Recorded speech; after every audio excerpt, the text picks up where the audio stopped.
Welcome to K-Catalog. KIIP Level 2 Unit 8 ng textbook, nasa second part na tayo ng vocabulary or ohi. So, ang sabi dito sa taas, 이 단계를 수료하고 싶어요. 어떻게 해요? 수료하다. This is the action to complete something. Okay? May gusto ka daw kumpletuhin. Want to complete the second level or level 2 na KIIP. Paano daw ang gagawin? Okay, so again, suryohada to complete. Ito po ay yung verb natin kasi may isa pang complete mamaya. So, tingnan muna natin yung question dito sa una. 몇 시간 이상을 수업을 들어요? Ilang oras mahigit dapat daw makinig ng klase? Or ilang oras yung dapat mong gugulin or kumpletuhin para masabi na na-complete mo ang level 2? So, dito, sabi, 이수 인정 출석 기준. So, isu, ibig sabihin yan is completion. O, diba? May complete ulit tayo. So, kanina, verb to complete. Ito naman, noun. Completion or yung pagkakakompleto mo. Okay? After mo gawin yung action na kompletuhin, ito na yung result, yung completion. 인정. 인정 means recognition. 출석, attendance. 기준, criteria, or yung standard. So, ibig sabihin nito, yung isu, injong, chulsok, gijun, yung criteria. Ba't may N yan? Criteria yan. Gijun for the completion of attendance para ikaw ay ma-recognize na na-complete ang isang level. So, andito siya. Tingnan mo na nito. Sundan nyo maigi yung ating 1단계부터 3단계까지. So, ibig sabihin na to, for level 1 to 3, ang required daw na oras ay 80 hours pataas. So, pag sinabi mong isang, more than. Okay?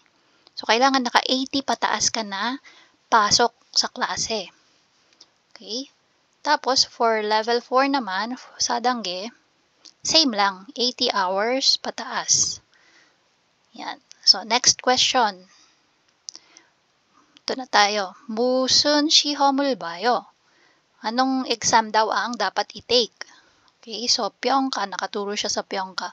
평가 means exam or evaluation. Okay, so exam or test. So, for levels 1 to 3, 단계 평가. Yun daw yung pangalan ng exam. So, level test. 단계 means level. 평가 yung test. So, that's for levels 1 to 3, For level 4 naman, iba ang pangalan ng exam. 중간 평가. So, 중간 평가 is intermediate. Yan. Next, 합격할 경우. So, 합격하다, ibig sabihin is to pass. So, 합격할, ibig sabihin, pagpasa, Kung halimbawang papasa daw. So, 경우 means case. Sa mga cases na papasa, okay, ano ang gagawin? 다음 단계 참여 가능. Sabi, next level, 다음 next, 단계 level. 참여, participate or attend. 가능, possible. Okay?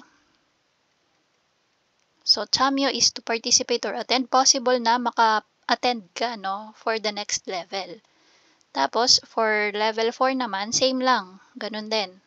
So, kung pumasa ka sa exam, you can attend the next level. Tapos, dito naman, kung kanina ito ay 합격, pumasa, paano naman sa 불합격? Mga hindi pumasa. So, may dalawang klaseng action. So, yung una, 재응시. Pag sinabi mong 재응시, retake ng exam. Okay, so yung 응시 is yung exam. 재응시, retake ka ng exam. So, for levels 1 to 3, 없음. So, wala daw retake ng exam. Pero, for level 4, kailangang mag-retake ng exam. Okay? 중간평가에 재응시하여 합격. So, kailangan mong ipasa ulit, mag-retake ka at kailangang ipasa ang level 4 para makamove dun sa next level. Tapos, another action na gagawin kung ikaw ay bagsak dun sa unang take mo ng exam or level test or intermediate test man yan. 재수료. So, 재수료, again, yung je dito is yung doing it again. Okay, trying it again. So, retake, ano naman ang retake dito? Yung buong course. Okay, yung buong klase. Yan. So, for levels 1 to 3, sabi, 동일 단계 처음부터 재수료하면 해당 단계 이수되어 다음 단계로 승급. So, pag sinabing 승급, parang to promote, ma-promote ka or to move up. Step or move up. Saan? Sa susunod na level. Okay? Pero, para ikaw ay punta sa next level, after mong bumagsak sa exam, ano yung kailangan? Kailangan i-take mo yung buong course. So, papasukan mo ulit kung halimbawa level 2 ka ngayon at bumagsak ka sa level test ng level 2, kailangan mong pasukan ulit yung buong level 2 para makamove ka na sa next level, level 3. So, hindi mo na kailangan mag-take ng exam. Pero, kung level 4 ka na, bumagsak ka, ang kailangan mong gawin is retake ang buong course. Okay? So, 4단계 교육을 재수료하고, so retake ang buong course, 응시한 중간 평가에서 최저 점수 40점, 족과 득점 시에만 승급. So, ang sinasabi niya dyan, kailangan mong i-take yung buong level 4 ulit, at bukod doon, retake ka ulit ng level 4 na exam, yung intermediate test. And kailangan ang result or score mo sa ni-retake mo na level 4 exam is 40 pataas. Okay? So, 40점. Ayan. Bago ka masabi na pwede na sa level 5. Okay? So, mas mahirap sa level 4, no? Pahirap ng pahirap kasi yan. So, para makapunta ka ng level 5, dadaan ka sa butas ng karayom. So, kailangan mo i-retake yung buong course at kailangan mag-retake ng exam at dapat ang score mo is 40 pataas. Okay, so yan po yung mga nakapaloob sa table natin. Sabi dito, 시험에 못 합격하면 어떻게 해요? Yan, paano daw kapag hindi pumasa sa exam? So yun nga yung in-explain natin. Tapos dito, 2단계를 2번 들으면 3단계 갈 수 있어. Sabi niya, question. Kapag halimbawa po ay inulit ko yung level 2. Ibig sabihin, 2 beses na akong pumasok sa level 2. 3단계 갈 수 있어요. Pwede na po ba ako mag-move ng level 3? Opo, pwede na po. Kasi nga, hindi na kailangang mag-exam ulit. So, sa level 4 lang po kailangan ulit mag-exam at may required sila na points. Ayan. So, I hope nasundan natin yung pagkaka-explain. Now, try nating sagutan yung mga questions dito. Ang sabi sa taas, 여러분의 한국어 수업에 대해 이야기해보세요. 이야기해보세요, talk about what? Yung 대해 dyan, about. Okay? So, ano yung pag-uusapan daw? 한국어 수업, Korean class. Okay? Again, 여러분, ikaw yan. So, ikaw yung kinakausap dito. So, pag-usapan daw yung iyong Korean class. Question, 무슨 수업을 들어요? So, anong lesson or anong class yung pinapasukan mo this time? So, kunwari, dito sa ginagawa natin, level 2 tayo ng KIIP. So, we can answer this by saying, 지금은 2단계 수업을 들어요. Okay, so kung gusto mong maging specific, kasi di ba may KIIP, meron ding topic. So, pwede nating sabihin, 지금은 사회통합 program. Ayan, yung KIIP kasi, 사회통합, ang haba niya sa Korean, no? 사회통합 프로그램. 매 2단계 수업을 들어요. Okay, so this time, I'm taking level 2 ng KIIP. Okay. So, next question. 이번 학기가 끝날 때 무슨 시험을 봐요? So, 학기, ibig sabihin yan is yung semester. So, 이번, this semester, 끝날 때. 끝나다, finish. Okay, so kapag yung te again is when or kapag talks about time. Kapag daw natapos na yung semester na to, anong exam daw ang iti-take mo? Musun siyomul bayo. So dahil idangge tayo, so yung iti-take natin na exam is level test for idangge. So we can answer this by saying idangge 시험 물 봐요. Okay, next. 시험에 합격하려면 어떻게 해요? So dito, 시험에 합격하려면 kung halimbawa ikaw daw ay papasa sa exam. Okay? 어떻게 해요? Ano daw ang mangyayari? Paanong mangyayari? 'Di ba kanina dun sa inexplain natin sa table kapag na-complete yung buong course, na required time is 80 hours, tapos nakapasa ka dun sa level test, automatic na pwede ka nang mag-participate dun sa next level. So that's 다음 단계.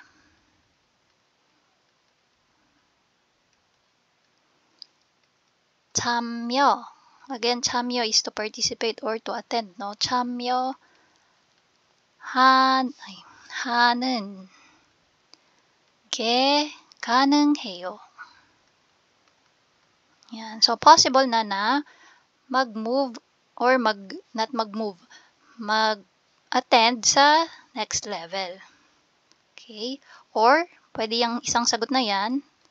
Another answer is, 다음 단계로 승급해요. Yan. So, same lang yan ang meaning. Move ka sa next level. Okay? So, kahit alin dito sa dalawa. Para sa second grammar ng level 2 unit 8, we have the grammar giro hada. So, ididikit mo siya kay dongsa. Again, that's verb. Plus the grammar giro hada. Sabi sa explanation natin, 계획하거나 결정한 일을 말할 때 사용해요. So, used to express something you have planned or decided. Okay? So, 계획, plan, 결정, decision, 일, kung ano man yung bagay na yon, 말할 때, when expressing or when saying, 사용해요, to use. So, again, sabi niya, ginagamit mo yung grammar na to kapag gusto mong i-express or sabihin yung bagay na iyong napagdesisyonan or napagplanuhan. So, ibig sabihin, nangyari na, naganap na yung pagde-decide. So, we can associate yung word decided. Para hindi tayo malito, isa lang yung i-associate muna natin, no? Decided to plus yung verb. Okay? So, yan. Sa Tagalog naman, napagdesisyonan. Tapos yung salitang kilos. So, tingnan natin examples. 다음 학기에 수업 들을 거예요. 학기 means semester. So, sabi niya, sa next semester papasok ka. Yan. So, papasok daw ba siya sa klase next semester? Sagot ng kausap, 아니요, 일이 있어서 이 학기부터 듣기로 했어요. Hindi, may trabaho kasi ako, kaya sa start na ng second semester ako papasok. Okay, so yung 듣기로 했어요, ibig sabihin niyan, nakapag-decide na siya na sa start na ng second semester niya, papasukan or iti-take yung klase. Okay, so 듣다, from the word 듣다, which means to listen, so it's same thing as papasukan mo yung klase or iti-take mo yung klase na yon. Okay, so dito naman, sabi ni Ga, 다음 주부터 휴가지요. 어디 가세요? Starting next week, bakasyon na, di ba? Saan kayo pupunta? Sagot ng kausap, 이번에는 아이들과 바다로 가기로 했어요. So, yung word natin or yung verb is yung gada, to go. Tapos, dinagdag si giro hada, pero take note na yung hada sa giro hada ay naka-past tense, naka-했어요 siya. Dito din, no? 듣기로 했어요.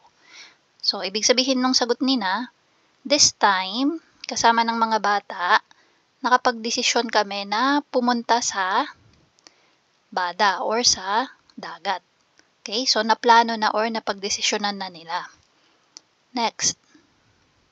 친구들과 학교 앞 노래방에서 모이기로 했어요.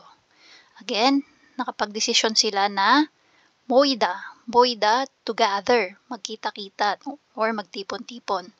Sabi niya, nakapagdesisyon kami na magkita-kita ng mga kaibigan ko sa norebang or KTV sa tapat ng school. Another one. 주말에 친구들과 시험 공부를 하기로 했어요. 시험, test or exam, 공부 to study. So, pag sabi mong 시험 공부, it simply means to review, mag-aral para sa exam, no? 하다, okay, to do, yung pagre-review.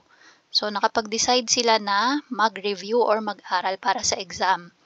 Kailan daw? Sa weekend. Sino-sino sila? Mga kaklase, mga kaibigan niya. Okay, so again, sabi niya dyan, sa weekend, kasama ng mga kaibigan ko, nakapagdesisyon kami na mag-review para sa exam. So, yung rule natin for girohada, madali lang. Again, kay verb mo lang siya pwedeng idugtong. Tapos, it doesn't matter kung nag-end sa vowel or consonant. Walang kaso po. So, you just drop yung mga da sa dulo and simply add girohada.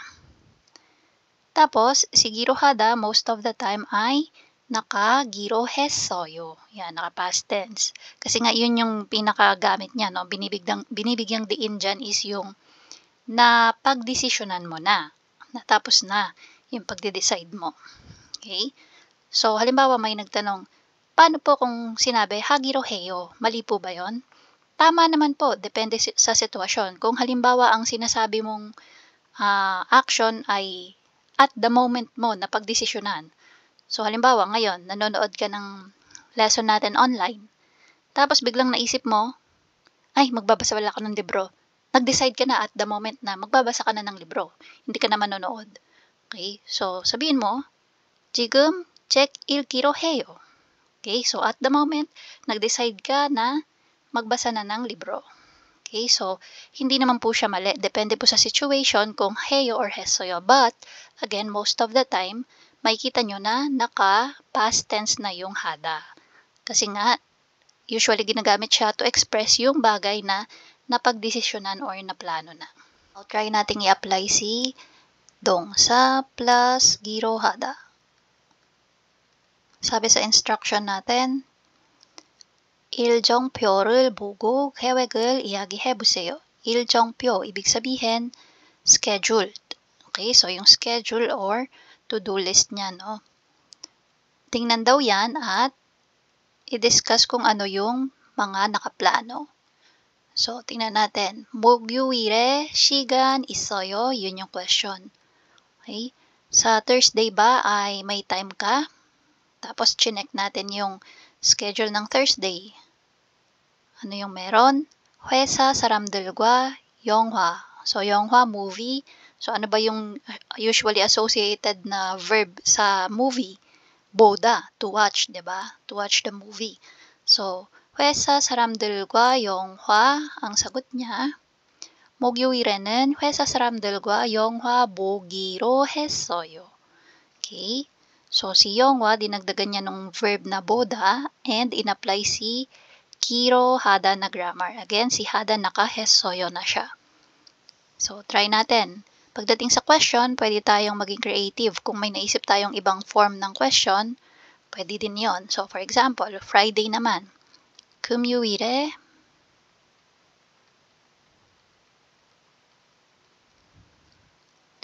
시간이 괜찮아요? Yan. So, okay lang ba yung time mo sa Friday? Same as saying with 목요일에 시간 있어요. Okay. So, ang sagot is, 금요일, ano yung meron? 친구와 shopping. Okay. So, ano yung usual na partner ng shopping? Hada.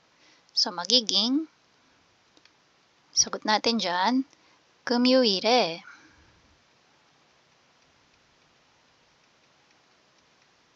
친구와 쇼핑을 쇼핑 하기로 했어요. Yan.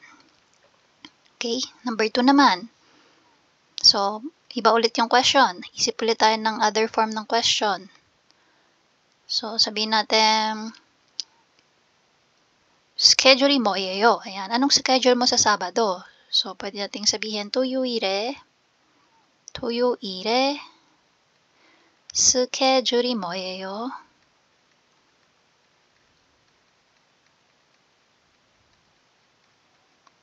So, yung sagot, 토요일 한국어 시험 공부. So, mag-re-review siya ng Sabado. So, pagdating sa answer, pwede pa rin tayong maging creative kung gusto nating, galing-galingan tayo. So, pwede nating sabihin, may exam kasi next week. Kaya, nag-decide ako na mag-aral or mag-review sa Sabado. So, paano natin sasabihin yan in Korean? So, dahil may exam next week, daum juwe.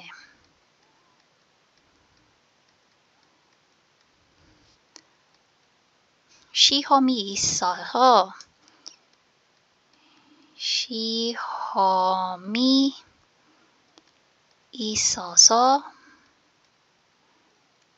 한국어 시험 공부하기로 했어요. Yan. So, paano naman yung number 3? 일요일. So, 일요일, gawin na lang nating same yung question dito sa example natin. Palitan na lang natin yung day. So, gawin natin yung 일요일.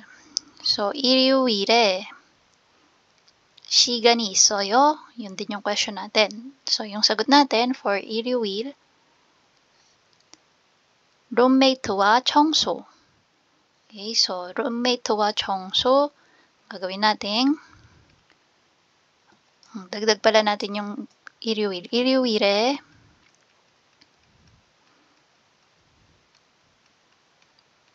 roommate와 청소하다. So, magiging 청소하기로 했어요. Yan.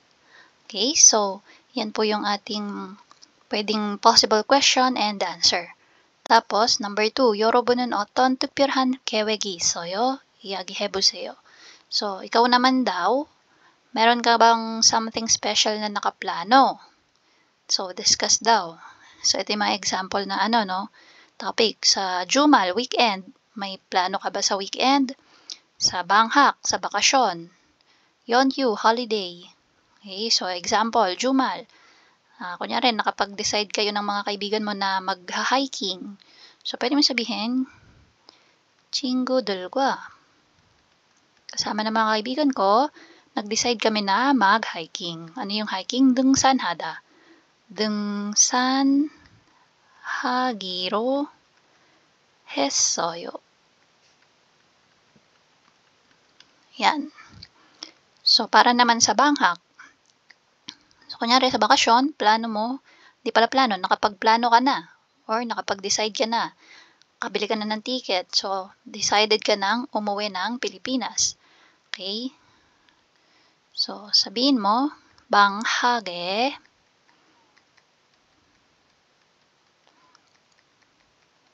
필리핀으로 가기로 했어요. Okay? So, sa bakasyon, nakapag-desisyon ako na umuwi papuntang Pilipinas or magpunta ng Pilipinas. Yeonju, so sa holiday naman, ano bang pwedeng gawin pag holiday? Kunyari, nag-decide kayong magkita-kita ng iyong mga kababayan. So, pwede nating sabihin kababayan as 고향 친구들. Okay, so kunyari may mga kakilala ka ditong kababayan na nakatira kayo sa iba't iba, magkakalayo kayo, no? So, sabihin mo, 고향 친구들과 So, ano ba yung to meet? Mannada. So, magiging 만나기로 했어요. Ayan. So, ganun lang po yung ating grammar na giro hada. And that's it. If you find this video helpful, please hit the like, share, and subscribe button. So I still hope to see you in the upcoming videos, and again, thanks for watching.